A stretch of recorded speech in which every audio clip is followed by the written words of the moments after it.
June 14th, 1944, 8 days after D-Day.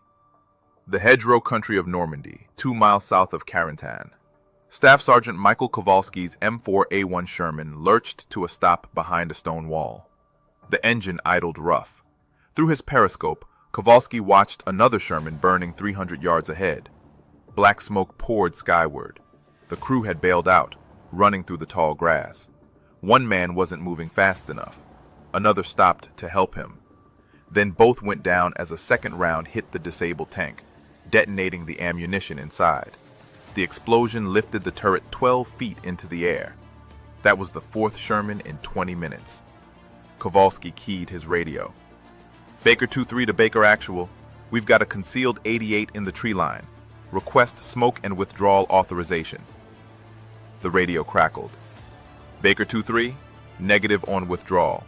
Intelligence reports minimal armor presence. Proceed with advance. Kowalski felt his jaw tighten. Minimal armor presence. Right. Someone back at headquarters was reading yesterday's reconnaissance reports while 5 tank crews burned alive in today's reality. He glanced at his loader, Private Danny Castellano, 19 years old from Brooklyn. The kid's hands were shaking as he checked the ready rack. 4 75mm rounds, high explosive.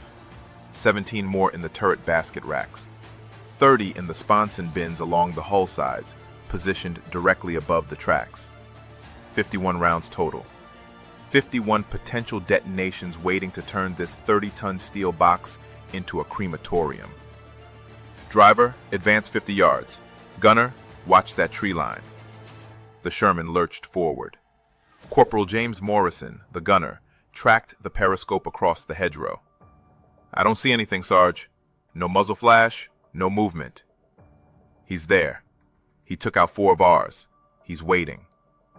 They covered 30 yards. The stone wall fell away behind them. Now they were exposed, silhouetted against the open field. Kowalski's hands were slick on the commander's override. Every instinct screamed to reverse, to get back behind cover. But orders were orders. Minimal armor presence. Proceed with advance. The round hit low, punching through the right sponson at a shallow angle. Kowalski felt the impact before he heard it. A metallic crack, then a pressure wave that compressed the air inside the tank. The penetrating shell fragmented as it entered, spraying hot steel through the crew compartment. One fragment hit the sponson ammunition rack. The 75mm propellant charges ignited instantly. Bang, bang, bang! The sponson erupted in a chain reaction. 30 rounds cooking off in rapid succession. Each detonation fed the next. The temperature inside the crew compartment went from 80 degrees to 400 in less than 3 seconds.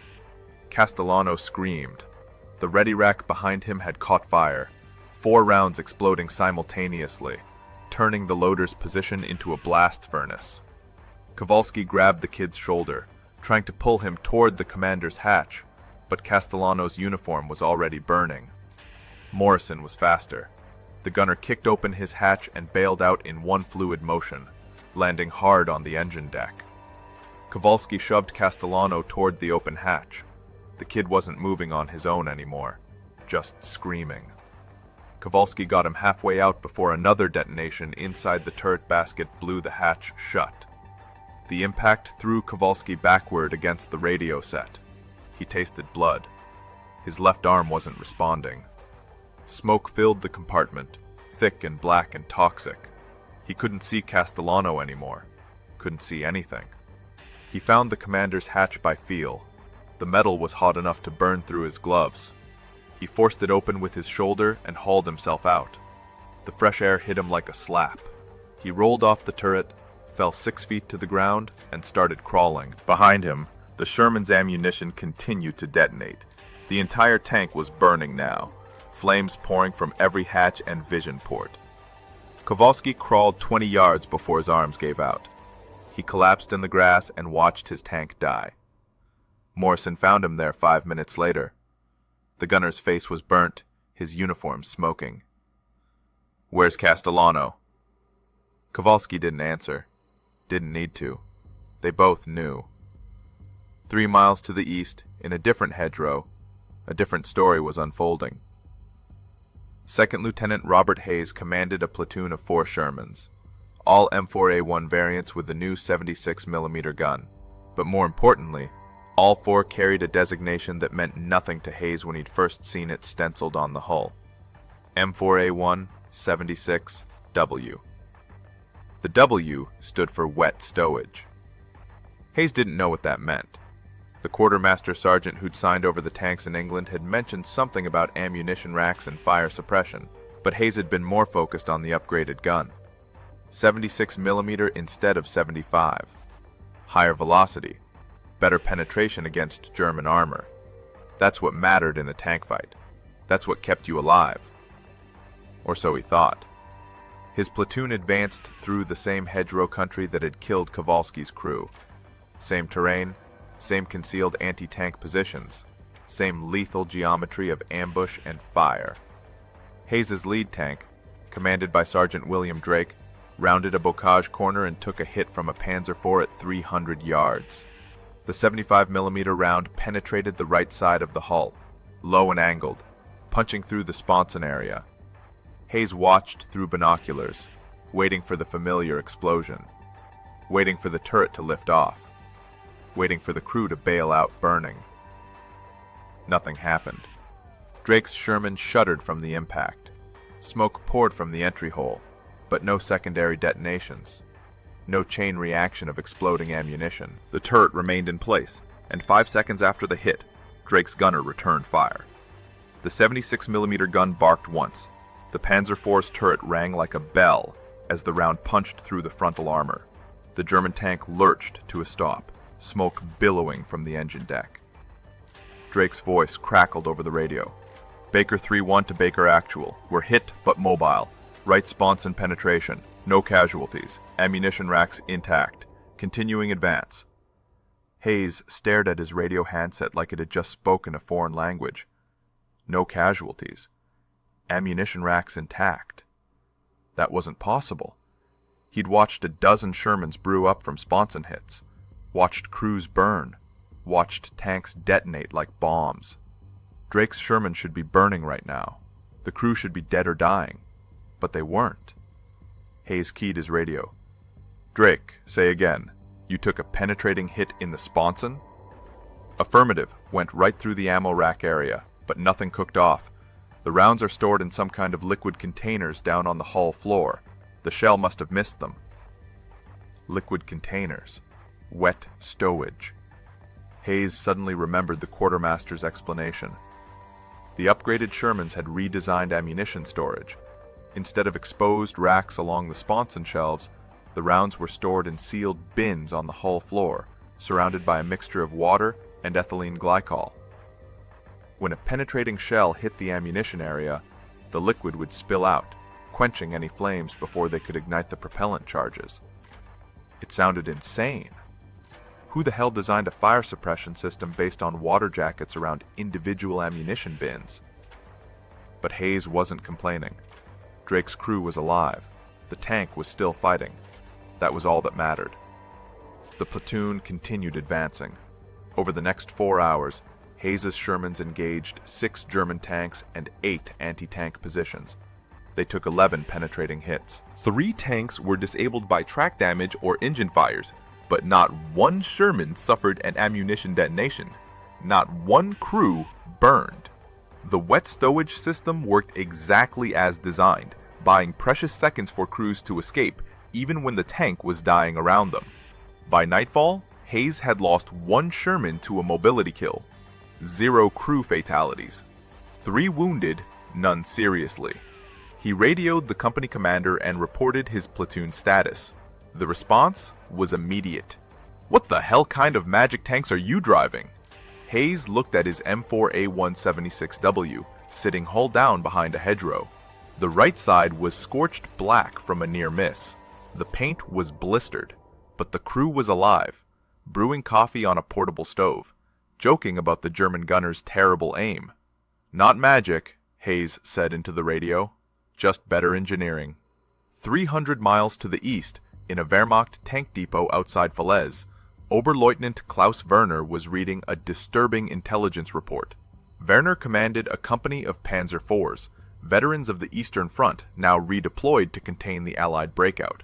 The report described a troubling development. American Sherman tanks were no longer brewing up when hit in the ammunition storage areas. Werner read the report twice, then a third time. It made no sense. The Sherman's vulnerability to ammunition fires was a known weakness, exploited ruthlessly by German tank commanders since North Africa. Hit the sponson, hit the turret basket, aim for the ammunition racks. The Sherman would detonate like a bomb, killing the crew instantly or forcing them to bail out into machine gun fire. That's how you killed Shermans. That's how Werner had killed 11 of them during the retreat from Kursk. But according to the intelligence summary, something had changed. Recent engagements reported Sherman tanks surviving direct hits to ammunition storage areas without secondary explosions. Crews were escaping disabled tanks with minimal casualties. The feared brew-up was becoming less common. Werner called in his tank commanders and read them the report. The reaction was immediate skepticism. "Propaganda," said Hauptfeldwebel Ernst Becker, commander of the lead platoon. "The Americans want us to think their tanks are invincible. Psychological warfare." "Maybe," Werner said. "Or maybe they've actually solved the problem." "If they've solved it, we need to know how," Werner replied. "Because right now, our doctrine depends on killing Shermans quickly. If we can't brew them up, we need a new approach." The following morning, Werner's company engaged an American armored column near Villers-Bocage.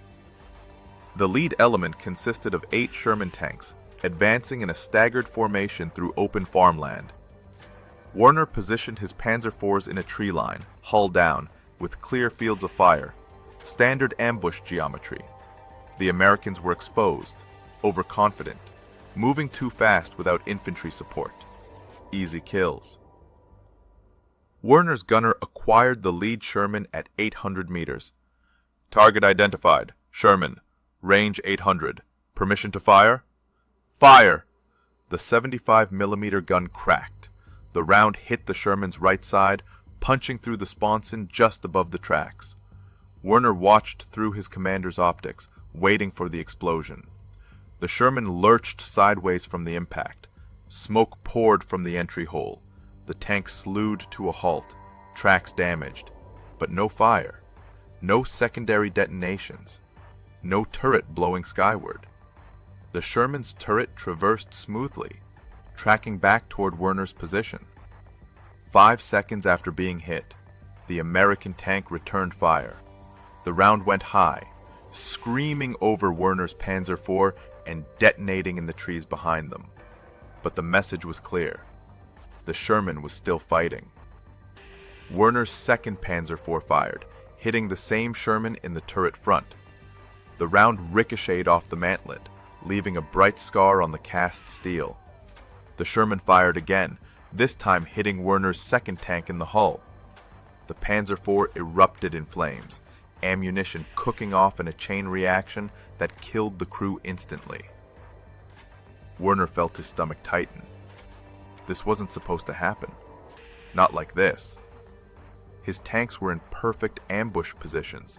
His gunners were veterans. They'd achieved first-round hits on stationary targets at optimal range.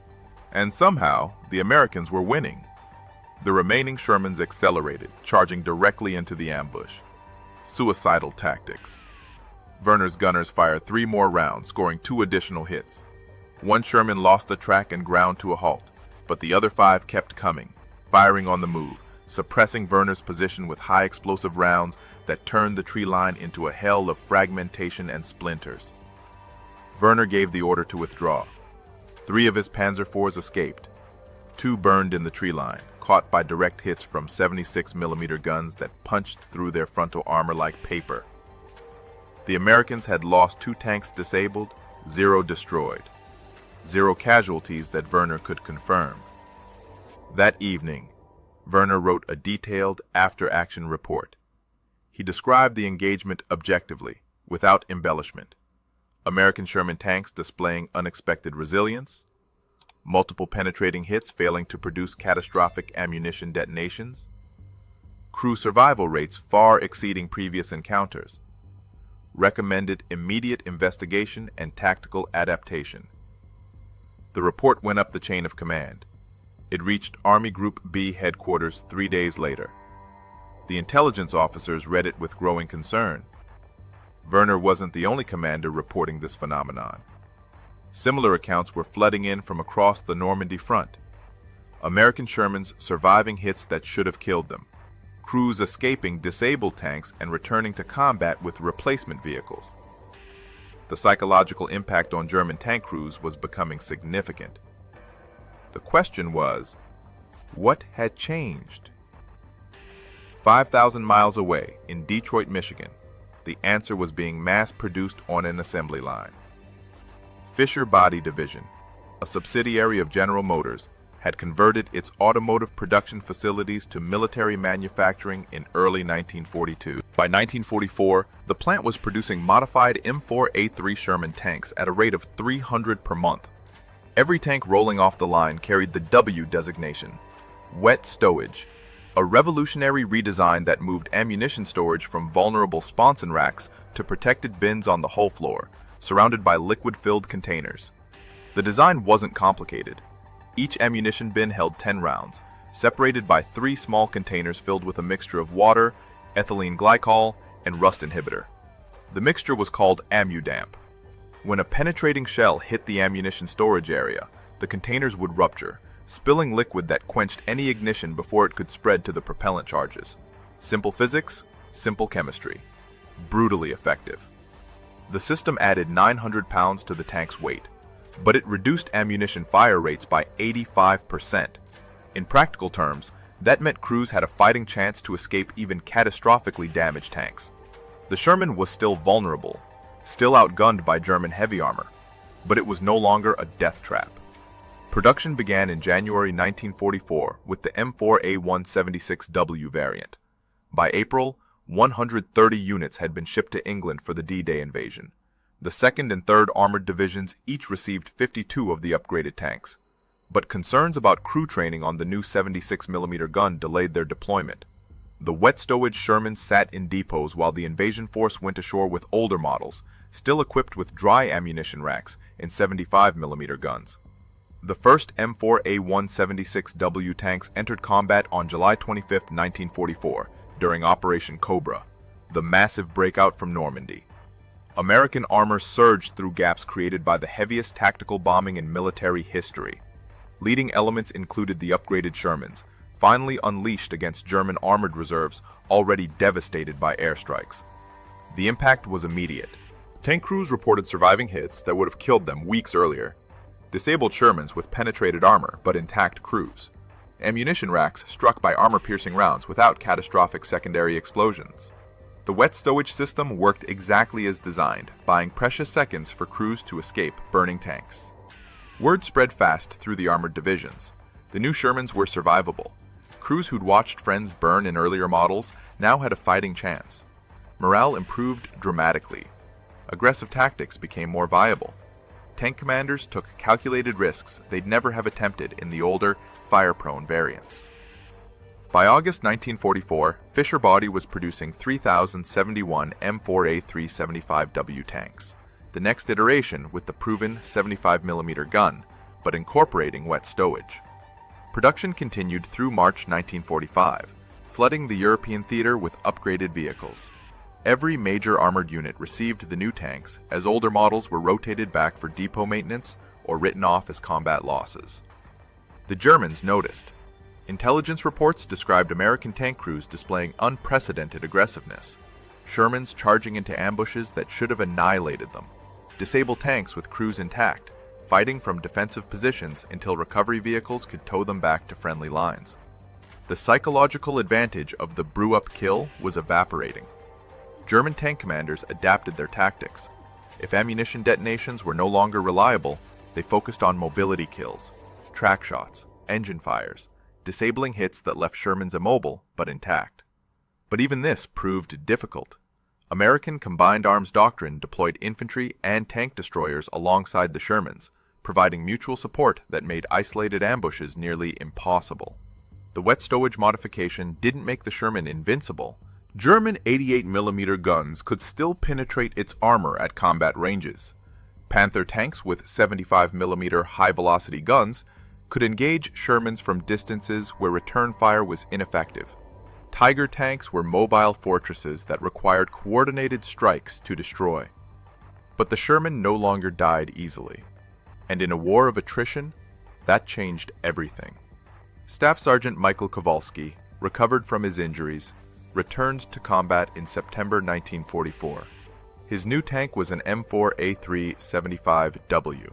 He noticed the differences immediately. The ammunition racks were different, lower, protected by sealed bins that his loader assured him were surrounded by liquid containers. "They call it wet stowage," the loader said. "Supposed to keep us from burning if we take a hit." Kowalski ran his hand along the smooth metal bins. "Does it work?" "I don't know, Sarge. Haven't been hit yet." "Let's keep it that way." But 3 weeks later, near Aachen, Kowalski's Sherman took a direct hit from a Panther tank at 700 meters. The round penetrated the right sponson, exactly where Castellano had died in the old tank, exactly where Kowalski expected to die again. The impact threw him against the turret wall. Smoke filled the compartment.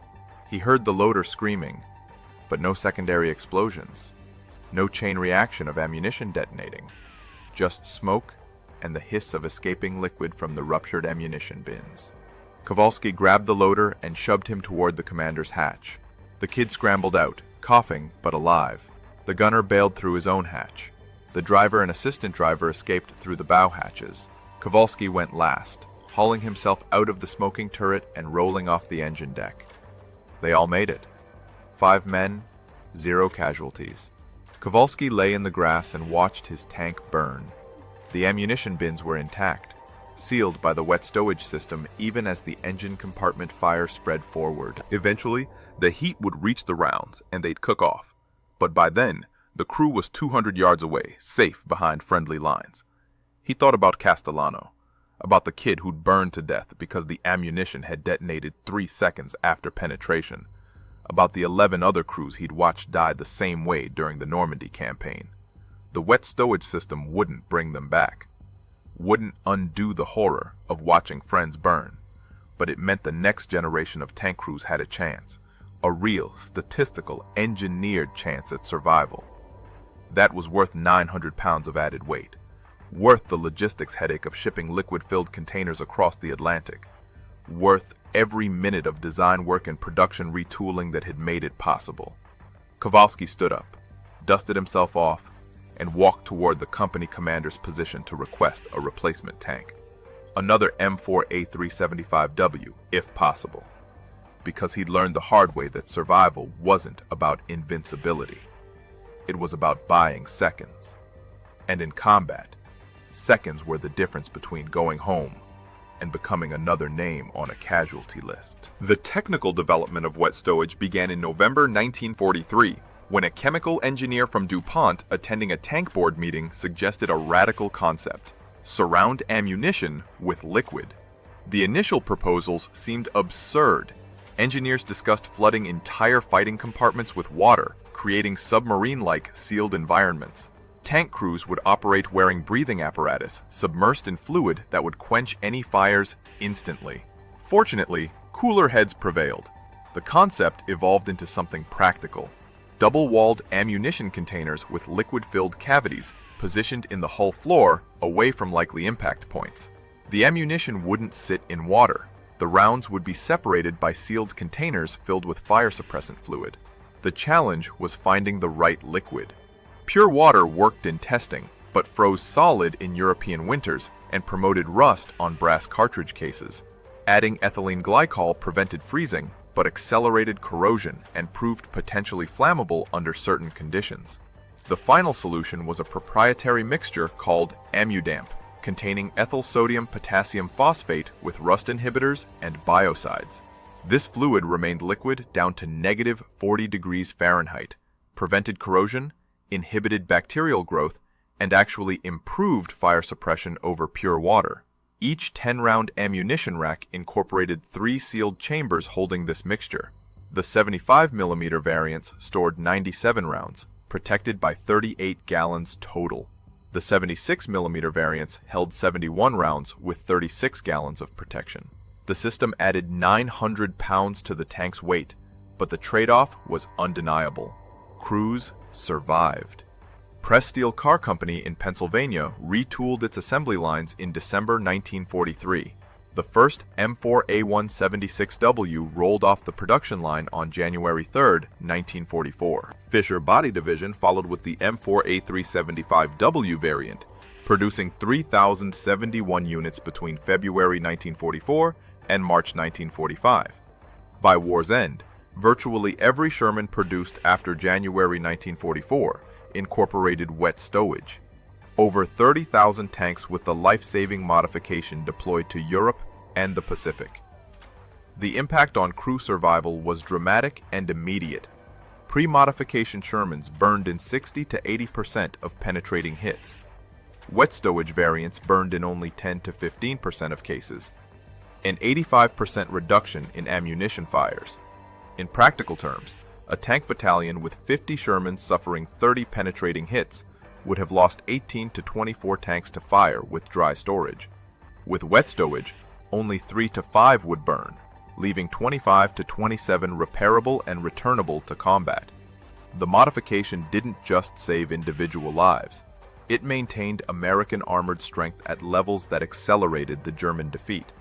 Battalions that would have required complete reconstitution after major engagements instead remained combat effective with minimal crew casualties.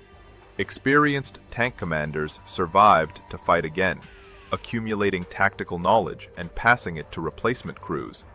The institutional memory of armored units remained intact, and the Germans never figured it out. Wehrmacht technical intelligence captured hundreds of wet stowage Shermans from Normandy to the Rhine. They photographed them, measured them, test-fired the guns, analyzed the armor composition, but they never recognized the significance of the liquid-filled ammunition containers. German intelligence reports from late 1944 noted increased Sherman survivability, but attributed it to improved crew training or better combined arms tactics. Some analysts speculated about enhanced armor quality. Others suggested American crews were bailing out faster, leaving salvageable tanks on the battlefield. None identified the actual cause. The modification hiding in plain sight, visible to anyone who opened an ammunition bin and noticed the sealed fluid containers.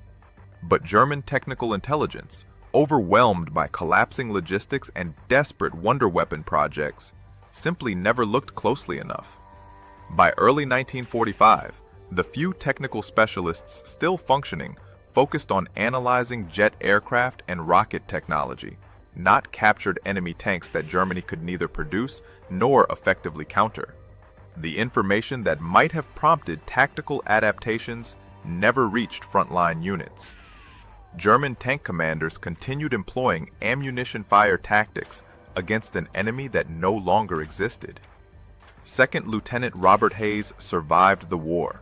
His platoon of M4A176W Shermans fought from Normandy to the Elbe River, engaging German armor in dozens of actions. They lost 11 tanks to combat damage. 7 were repaired and returned to service. 4 were written off as total losses from catastrophic hits that penetrated the crew compartment. But 0, not 1, burned from ammunition detonation. Hayes brought his entire platoon home alive. 20 men who would statistically have died in earlier model Shermans. After the war, Hayes attended a veterans reunion in 1947. He met Staff Sergeant Michael Kowalski there. They'd never served in the same unit, never met during combat, but they shared a bond stronger than unit affiliations. Both men had watched crews burn in dry stowage Shermans. Both had survived hits in wet stowage variants that should have killed them. They stood together at the reunion, looking at a restored M4A375W on display. Someone had cut away a section of hull to show the ammunition storage system, the sealed bins, the fluid containers, the simple engineering solution that had saved thousands of lives. "Did you know what it was when you first saw it?" Hayes asked. Kowalski shook his head. No idea. Loader told me it was supposed to keep us from burning. I didn't believe him until it actually worked. How many times did you get hit? 4 times in wet stowage tanks. Walked away from all of them. You? 3. Lost 1 tank completely, but the crew got out. The other 2 were repairable. They stood in silence for a moment. Then Kowalski said what they were both thinking. I knew a kid named Castellano, 19 years old, loader. Died in the first tank I commanded. Ammunition detonation. Burned to death in about 5 seconds. Hayes nodded. I lost 11 friends the same way in Normandy, before we got the new tanks. You think about them? Every day. The wet stowage system didn't bring back the men who died in dry stowage Shermans. Didn't undo the horror of North Africa, Sicily, or early Normandy, where tank crews burned by the hundreds. But it meant that after January 1944, after the modification reached frontline units, the death rate dropped by 85%. Thousands of American, British, Canadian, and Free French tank crews survived hits that would have killed them months earlier. The Sherman tank's reputation has been debated by historians for decades. Critics point to its inferior armor and armament compared to German heavy tanks. Defenders emphasize its reliability, ease of production, and combined arms integration. But one fact remains undeniable. The wet stowage modification transformed the Sherman from a death trap into a survivable fighting vehicle. It gave crews a fighting chance. And in war, that's all anyone can ask for. If this story moved you, we would be honored if you would like this video. It helps us continue sharing these important stories of courage and innovation. Please take a moment to tell us in the comments where you're watching from, your country, your city. We love hearing from our viewers around the world. Did you or someone in your family serve during World War II? Perhaps you knew a tanker or heard stories about the Sherman from veterans. Share your memories and thoughts below. These personal connections to history matter deeply. Thank you for watching. Thank you for remembering. And if you haven't already, please subscribe to honor the memory of the engineers who designed this life-saving system, the factory workers who built it, and the thousands of tank crews whose lives it saved. These stories must never be forgotten.